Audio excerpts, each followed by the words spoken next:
వేదిక మీద ఉన్న పెన్షనర్ నాయకులందరికీ పేరు పేరున ఉద్యమాభినందనలు. అలాగే వేదిక ముందున్న ఆల్ సీజేహెచ్ పెన్షనర్స్ అందరికీ పేరు పేరున ఉద్యమాభినందనలు కూడా జరిగింది.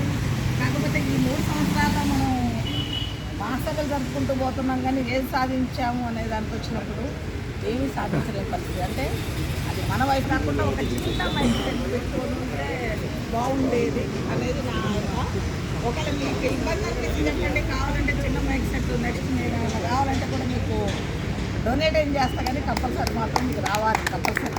ఎందుకంటే ఇప్పుడు నివేదికలో మీరు ఏం చెప్పారంటే 38 మనం ఓన్లీ ఏంటంటే ఇంకొక బాధకరమైందంటే మనం ఒక సీజీహెచ్ పెన్షనర్స్ అంశాల వరకే ఈ పెన్షన్ బాగు పనిచేస్తుంది. దాన్ని స్వాగతిద్దాం.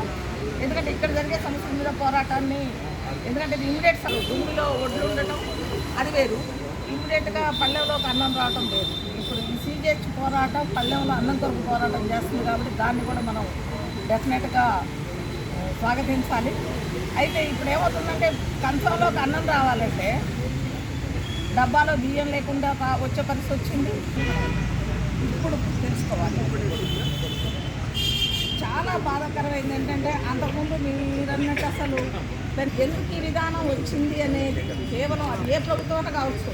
ఇక్కడ మనం మాట్లాడుకుంటున్నామంటే అది బీజేపీ ప్రభుత్వమా కాంగ్రెస్ ప్రభుత్వమా కాదు, ఏ ప్రభుత్వ విధానాలైనా ఖర్చు తగ్గించుకోవాలి, వాళ్ళ సీటు కాపాడుకోవాలి. ఈ రెండే వాళ్ళ విధానాలు ఉంటాయి. ఆ 2 విధానాలు ఎవరైనా సమంగానే చేస్తారో వచ్చిన ఈ యొక్క ఏదో ప్రపంచీకరణ, గ్లోబలీకరణ, సరళీకరణ ఆర్థిక విధానాలు ఎప్పుడైతే మన దేశంలోకి తెచ్చుకొని వచ్చాయో అప్పుడు ప్రపంచ బ్యాంకు కూడా వచ్చింది. ఇవన్నీ మనం సక్సెస్ కావాలంటే ఎప్పుడైతే పోయినామో మనకి ముప్పు అనేది వాటిల్లింది. ఆ ముప్పులో వాడు ఏ షరతులు పెడితే దానికి ఒప్పుకున్నాం. ఆ ఒప్పుకున్న షరతుల్లో భాగంగానే ఓకే ఉద్యోగాలు తగ్గిస్తాం, 4 పని ఒక్కరితోనే చేపిస్తాం ఉద్యోగాలు. అలాగేంటి పెన్షన్ అది కూడా తగ్గిస్తాం. వరల్డ్ బ్యాంక్ పెట్టిన షరతులు ఏంటంటే ప్రభుత్వ ఉద్యోగులకు కానీ ప్రభుత్వ పెన్షనర్లకు కానీ ఏదైతే ఇస్తున్నారో వాళ్ళకి ఏది తగ్గిద్దామన్నా కలవాల. ఏది తగ్గిద్దాం కలిగింది అంటే ఈ 2 వాళ్ళకి భారమైంది. ఆ భారంతోనే వచ్చింది మనకి కాంట్రాక్ట్ ఉద్యోగ వ్యవస్థ కానీ అవుట్సోర్సింగ్ ఉద్యోగ వ్యవస్థ కానీ ఉన్న ఎంప్లాయీస్ని తగ్గించేదేమో ఆ రకంగా వచ్చింది. ఈ పెన్షన్ కూడా వచ్చింది కూడా 1995 ఈపీఎఫ్ పెన్షన్ రావడానికి కారణం కావచ్చు, ఈపీఎస్ రావడానికి కారణం కావచ్చు. వీటన్నిటికి కూడా వరల్డ్ బ్యాంక్ ఆ తర్వాత దాన్ని గట్టిగా కుదించడానికి వాడింది ఏంటంటే పిఎఫ్ఆర్డీఏ చట్టం. ఎప్పుడైనా వెంటనే ఫలితాలు రావు కదా. పిఎఫ్ఆర్డీఏ చట్టం ఉక్కుపాదం పెట్టింది. మన పెన్షన్ మీద ఉక్కుపాదం పెట్టడానికి కారణమేమో పిఎఫ్ఆర్డీఏ చట్టం, ఉద్యోగుల్ని తగ్గించడానికి కారణమేమో వరల్డ్ బ్యాంక్ షరతులు 1990లో వచ్చిన ఆర్థిక విధానాలు. అక్కడ అది తగ్గించుకుంది. మళ్ళీ నెక్స్ట్ ఉద్యోగులు తగ్గించినాక అయిపోయింది. ఏం చేయాలి? పెన్షనర్లను తగ్గించాలి, ఉన్న పెన్షన్ తగ్గించాలి. ఏం చేయాలి అనే దానికి వచ్చినప్పుడు వచ్చిన కొరడా గుడికిన దాంట్లో నుంచి వచ్చింది సిపిఎస్ కాంట్రిబ్యూటరీ పెన్షన్ విధానం 2004 నుండి. అయితే వెంటనే అప్పుడు మనం దానికి ఇంకోటి కూడా గమనించాలి. అప్పుడు వామపక్షం నుంచి ఎన్నికైన వాళ్ళు ఎప్పుడైతే పార్లమెంటులో అడ్డుకోగలిగారో అంతవరకే పిఎఫ్ఆర్డీఏ చట్టాన్ని ఆపగలిగారు. ఎప్పుడైతే మన సంఖ్య తగ్గిందో, వామపక్ష ఎంపీల సంఖ్య ఎప్పుడైతే పార్లమెంటులో తగ్గిందో, ఇద్దరు కాంగ్రెస్ బీజేపీ 2 ప్రభుత్వాలు కూడా మన ఇద్దరం ఒకటే, ఏది రాసుకుంటే అది చెల్లించుకున్నాం, ఏది రాసుకుంటే అది శాంక్షన్ చేసుకున్నాం అనే పద్ధతిలో చేసుకుంటూ పోతున్నాం. దాన్ని మనం గమనించకుండా పిచ్చోళ్ళలాగా ఈ చెట్ల కింద కూర్చొని నాకు సిగ్గొచ్చే పెన్షన్ రావడం లేదు, నాకు వచ్చే పెన్షన్ తగ్గిపోతుంది, రేపు ఇదే రాదు, ఇవన్నీ కాదు. అసలు మూలం ఏంటనేది మనం తెలుసుకోలేని పరిస్థితిలో వచ్చాయి. ఆ చట్టం వచ్చినాక ఏం చేశారు పాపం? పిఎఫ్ఆర్డీఏ చట్టం ద్వారా సిపిఎస్ ఏం చేశారంటే ఉత్తగ ప్రభుత్వానికి మనం ఎందుకు ఇవ్వాలి, పెన్షన్స్కి పెన్షన్ ఎందుకు ఇవ్వాలి, వాళ్ళు కూడా రూపాయి వేయాలని మొదలెట్టారు. ఓకే, వాళ్ళ రూపాయి కూడా గ్యారెంటీ ఏమైనా డిస్ప్లే చేసి చూపిస్తున్నావా? నా 10% కట్ చేసుకుంటున్నా, నా 10% ఎడిపోతుందో తెలియదు, నువ్వు వేసిన 10% ఎడిపోతుందో తెలియదు, లక్షల కోట్లు ఎడిపోతున్నాయో తెలియదు, ఏడ పెడుతున్నాయో తెలియదు. దానికి ఒకటి వంక ఏం చూపిస్తున్నారు? ఎస్బీఐలో పెడుతున్నాం, ఎల్ఐసీలో పెడుతున్నాం. పోనీ ఎల్ఐసీలో పోయి ఏమయ్యా ఏమన్నా సిపిఎస్ నుంచి కట్ చేసిన ఏమని నేను చెప్పగలుగుతుందా? ఎస్బీఐ ఏమైనా చెప్పగలుగుతుందా? లేదు.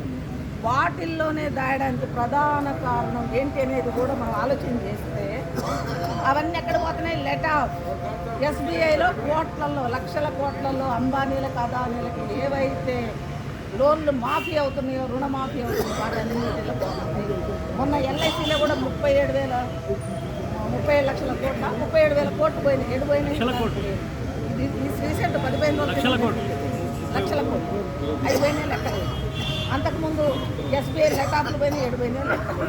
ఇవన్నీ ఎక్కడ పోతున్నాయి అనేది మనం మూల సూత్రం తెలుసుకుంటే ఎక్కడ పోతున్నాయి అనేది, అదాని అనేది ఒక లేబుల్, అదాని అనేది ఒక బినామీ అనేది మనం ఆలోచన చేస్తే ఆ డబ్బులు ఎటు పోతున్నాయి అనేది మనం ఆలోచన చేయాలి.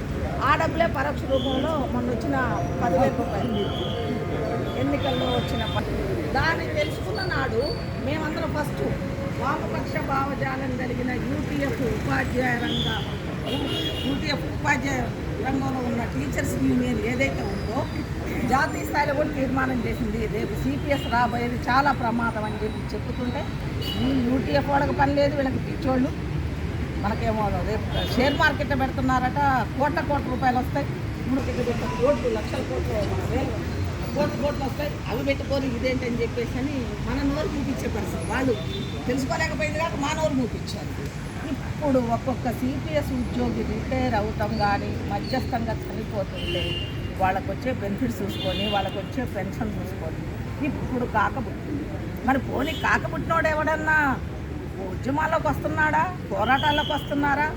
వీళ్ళు పని లేని వాళ్ళు ఏదో 10 మంది తిరుగుతుంటారు, వాళ్ళు చేస్తుంటే మనం కూర్చుందామని చెప్పి లెక్కలేసుకునేవాళ్ళు తప్ప సిపిఎస్ వాళ్ళు కూడా బయటికి రాని పరిస్థితి.